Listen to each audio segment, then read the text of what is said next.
Kota Palu merupakan ibu kota Provinsi Sulawesi Tengah.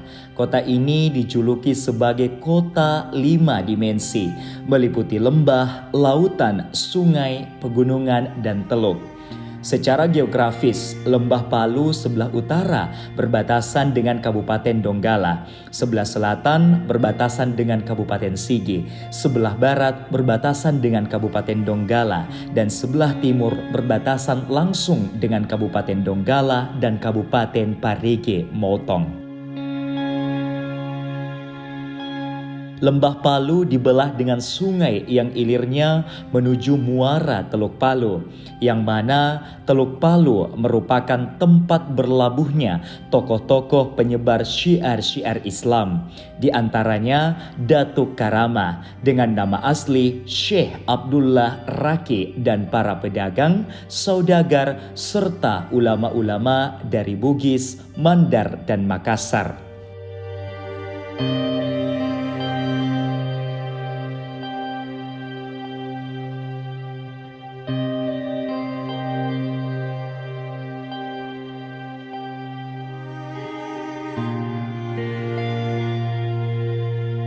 Berbicara mengenai penyebaran ajaran Islam di Lembah Palu, terdapat beberapa tokoh yang mempunyai peranan strategis dalam perkembangan syiar Islam di Lembah Palu ini.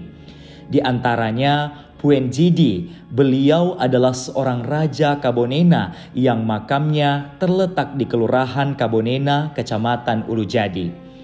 Kemudian tokoh dari Sigi yaitu Pue Bongo yang keberadaan makamnya di Desa Bangga, Kabupaten Sigi. Beliau merupakan seorang raja di Kerajaan Bangga. Selanjutnya yakni Puenggari, seorang raja Palu dari Besusu yang makamnya terletak di Kelurahan Besusu Barat, Kecamatan Palu Timur. Sedangkan di Kampung Baru ada Haji Borahima yang diberi gelar Pua Langgai. Beliau adalah tokoh di balik berdirinya Masjid Jami di Kampung Baru.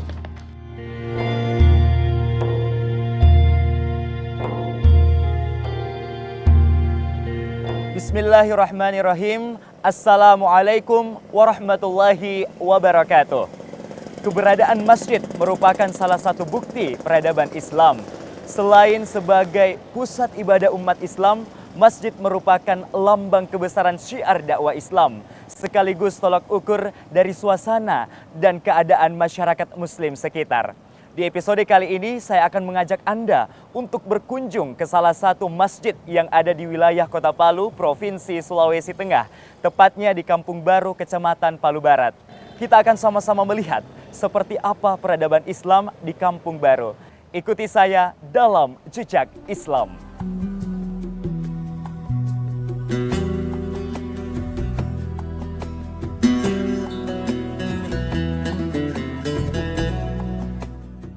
Masjid Jami Kampung Baru adalah salah satu peninggalan jejak sejarah Islam yang ada di Kota Palu, khususnya di Kampung Baru.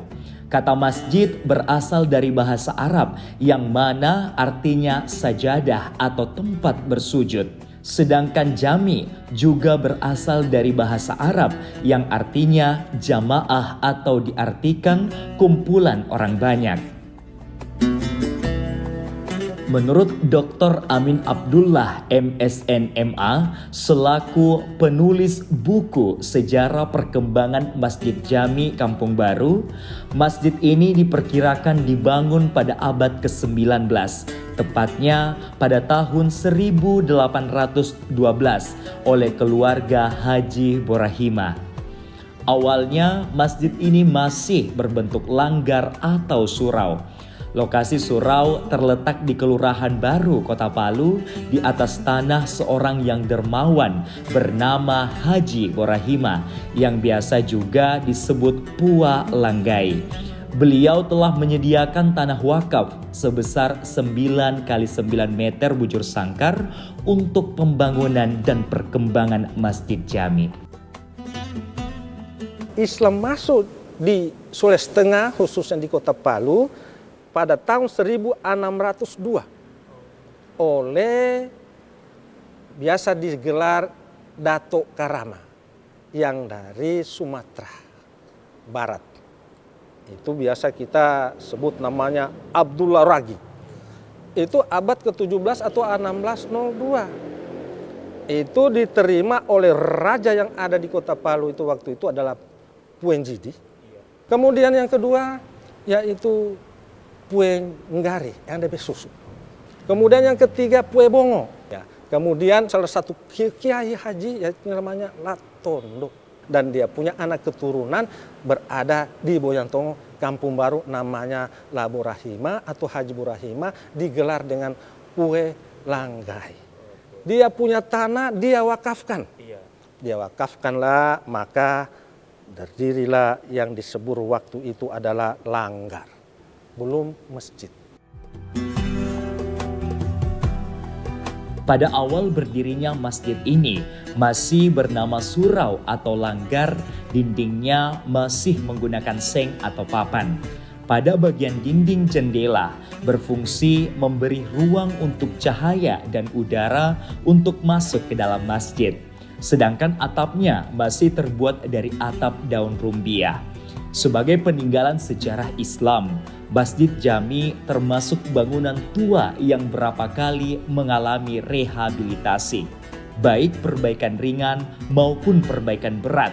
Seiring dengan perkembangan Islam di Lembah Palu, masyarakat Islam sudah ramai memadati Kota Palu.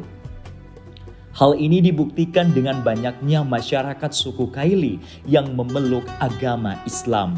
Pada tahun 1905 hingga 1908, Masjid Jami yang awalnya sebuah surau telah bertransformasi menjadi sebuah masjid.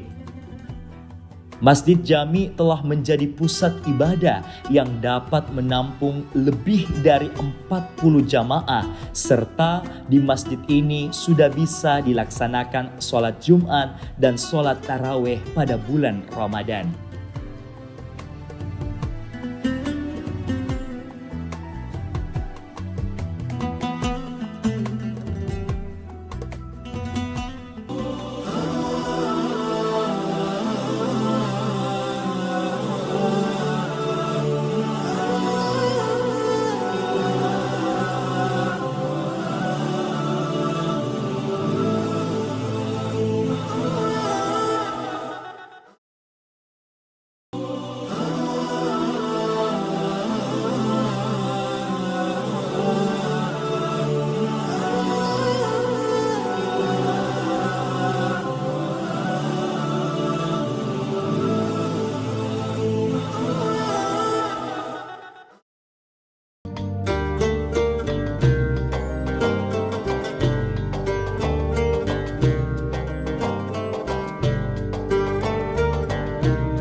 Diperkirakan pada tahun 1905 hingga 1908, Masjid Jami memiliki satu buah menara yang menjadi ikon masjid ini. Menara tepat berdiri di samping masjid serta bentuk atapnya yang masih meruncing dan memiliki atap 3 tingkat. Pada tahun 1953, Masjid Jami kembali mengalami perubahan. Dilihat dari puncak atap yang awal mulanya meruncing, digantikan dengan bentuk kubah yang terbuat dari seng.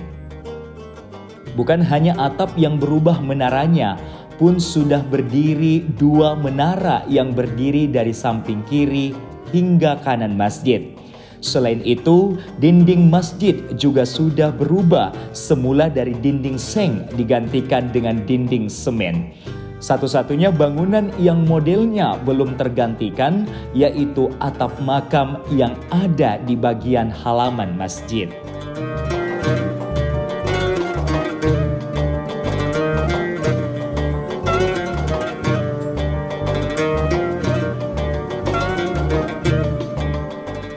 Sekitar tahun 1962, Masjid Jami mulai dilakukan pemasangan tehel lantai.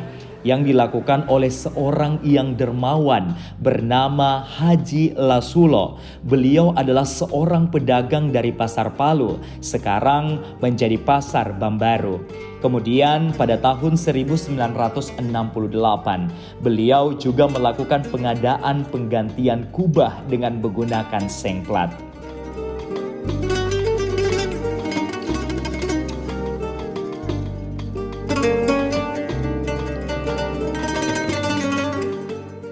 Setelah dilakukan renovasi pada tahun 1992, Masjid Jami sudah tidak lagi menjadi benda cagar budaya karena sudah mengalami renovasi dan perubahan di atas 70% dari bentuk aslinya. Masjid Jami berubah status dari benda cagar budaya menjadi bangunan bersejarah. Pada tahun 2005 hingga 2010, Ketua Pengurus Masjid Jami dipegang oleh Bapak Profesor Dr. Haji Nur Sulaiman Petalongi. Di zaman kepengurusan beliau membangun menara setinggi 30 meter. Dengan demikian, Masjid Jami yang dulunya mempunyai 2 buah menara menjadi 1 menara dengan ketinggian yang signifikan. Dan di periode ini juga tradisi Lebaran Mandura mulai dilaksanakan. Untuk kegiatan-kegiatan di Masjid Jami Kampung Baru saya urutkan pertama, yaitu mulai dari 1 Muharram. Di mana 1 Muharram sebagaimana biasanya kita memperingati, dan 10 Muharram kita akan melakukan puasa Asyura. Puasa 10 Muharram. Setelah itu bulan Rabiul Awal kita melaksanakan Maulid, dan alhamdulillah barusan kita adakan Maulid. Dan insya Allah nanti kita akan menyambut Isra dan Mi'raj pada bulan Rajab nanti. Setelah itu kita akan masuk dalam kegiatan bulan Sya'ban di Masjid Jami, yaitu sebagaimana biasanya rutin kita melakukan malam Nisfu Sya'ban. Untuk bulan suci Ramadan kita ada mengadakan beberapa kegiatan, antara lain yaitu sholat tarawih berjamaah. Setelah itu sorenya kita mengadakan buka puasa bersama di teras ini, dan kembali lagi kita sholat tarawih, dan begitu seterusnya sampai kepada momen Idul Fitri kita sebagaimana biasa mengadakan sholat Id. Dan setelah itu kita mengadakan puasa Syawal, di mana puasa Syawal itu kita mulai dari tanggal 2 Syawal sampai dengan finish di tanggal 7 Syawal. Setelah itu kita akan buka puasa 7 Syawal dan dilanjutkan dengan event Lebaran Mandura.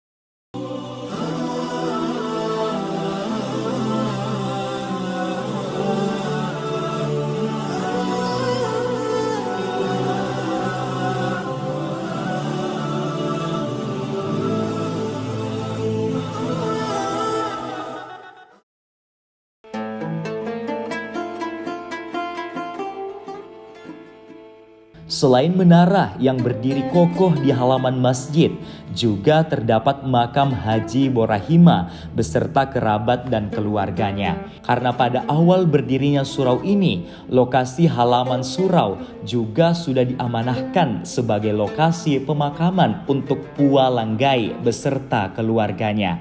Beliau juga memberikan tanah di sekitar masjid untuk dijadikan tanah makam bagi warga yang tinggal di Kampung Baru.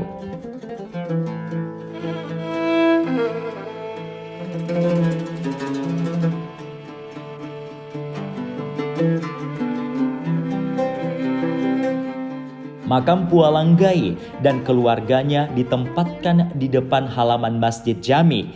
Jika dilihat dari nisan makam, masih terdapat nisan yang terbuat dari kayu yang mempunyai ukiran dan keunikan tersendiri. Sedangkan makam masyarakat Kampung Baru berada di halaman sebelah kiri masjid.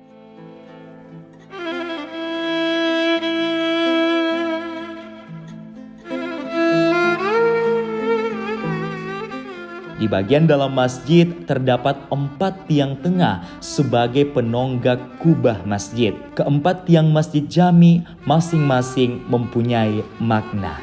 4 tiang yang dibangun ini simbol namanya patanggota. Itu patanggota salah satu simbol kerajaan waktu itu, namanya Baligau memilih Magau.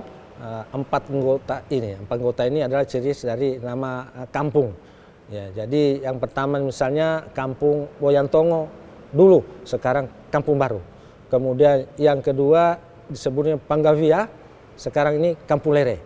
Kemudian yang ketiga itu disebut dengan Siranindi, Tanggabanggo, itu Kamonji, Siranindi yang ketiga. Dan yang terakhir ini adalah Besusu.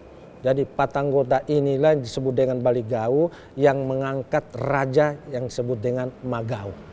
Pada waktu itu rajanya, zaman perkembangan Masjid Jami itu, raja pada waktu itu adalah Raja Parampasi. Nah, jadi Raja Parampasi setelah berkembang, kemudian Raja Janggola.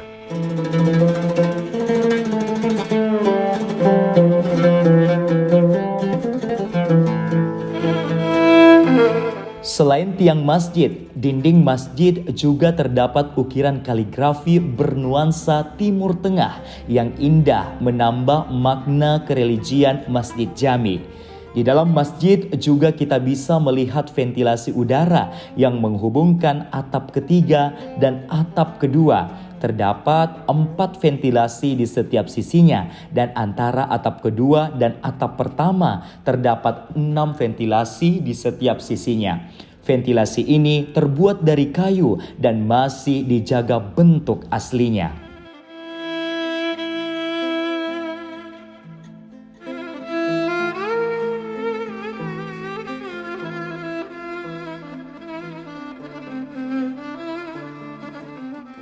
Selain ventilasi yang masih terjaga bentuk keasliannya, mimbar Masjid Jami juga masih asli dari awal dibangunnya masjid ini.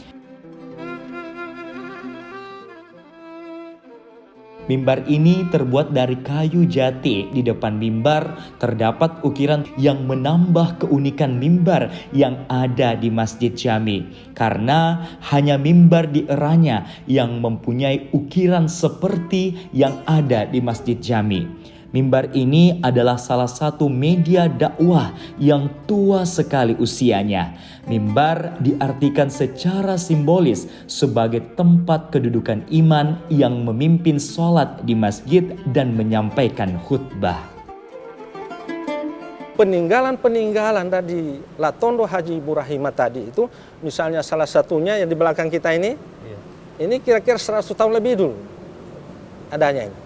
Kemudian ada marmer atau tegel yang di depan kuburan, itu yang berwarna-warni itu masih peninggalannya. Dan juga ini yang ventilasi. Ini ventilasi itu ada 24 ini. 24. Anam. Ada simbolnya itu. Apa arti 28 itu? Jadi itu semua. Kemudian juga dulu ada namanya gimba.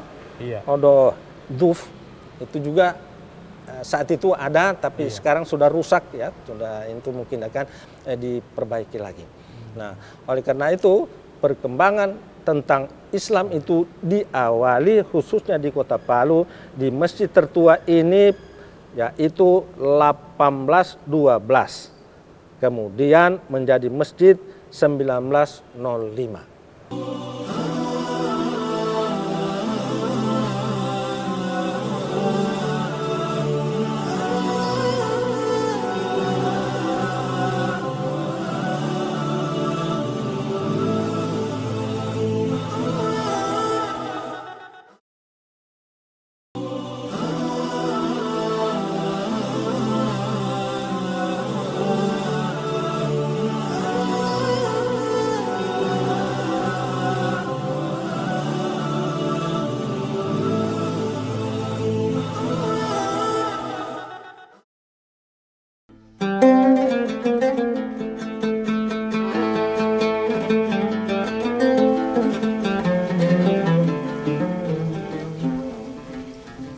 Selain sebagai pusat ibadah umat Islam, masjid juga biasa dipergunakan sebagai tempat musyawarah atau tempat kegiatan-kegiatan keagamaan lainnya.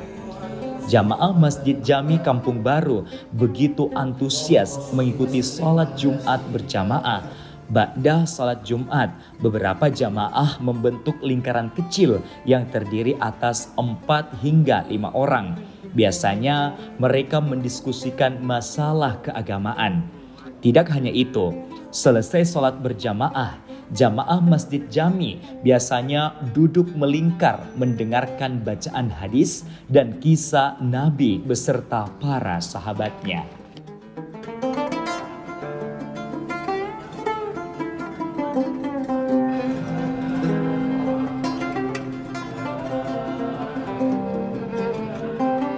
Setiap malam Jumat selesai sholat maghrib, jamaah Masjid Jami rutin melaksanakan yasinan yang dipimpin langsung oleh Imam Masjid Jami dan para pegawai syara masjid.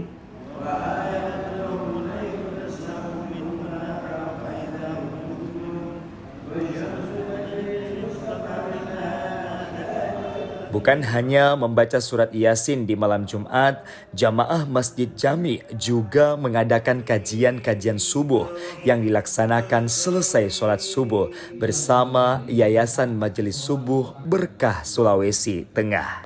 Bahkan ada riwayat siapa yang bertemu dengan orang mukmin kemudian berjabatan tangan sambil maafkan dan saling baca sholawat, maka gugurlah 2 dosanya orang mukmin tersebut seperti gugurnya dedaunan di waktu kemarau. Dalam ibadah sunnah itu adalah Aktualisasi peran generasi muda dalam perkembangan syiar ajaran Islam sangatlah penting. Salah satu kontribusi wujud nyata dari peran generasi muda Kampung Baru yakni mendirikan TPA atau Taman Pengajian Al-Quran di sekitar masjid yang diperuntukkan bagi anak-anak yang ingin belajar mengaji. Kita insya Allah kita banyak kegiatan-kegiatan yang kita buat, juga kita bisa perkembangan Islam itu bisa juga kita membantu anak-anak yang membuat TPA juga kita bisa buatlah TPA supaya perkembangan Islam makin besar untuk anak muda saat ini.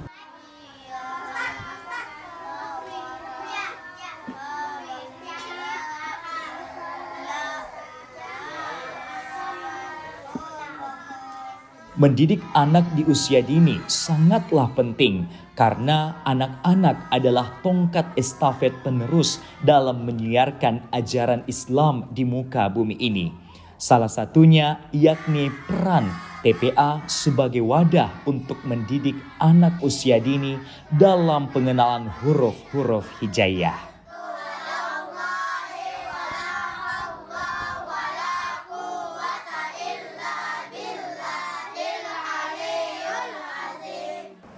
Sebesar apapun langkahmu di dunia akan sia-sia bila masih berat untuk melangkah ke masjid. Hanyalah yang memakmurkan masjid-masjid Allah ialah orang-orang yang beriman kepada Allah Subhanahu wa taala dan hari akhir. Demikianlah jejak Islam kali ini. Terus saksikan jejak Islam hanya di TVRI Sulawesi Tengah. Wassalamualaikum warahmatullahi wabarakatuh.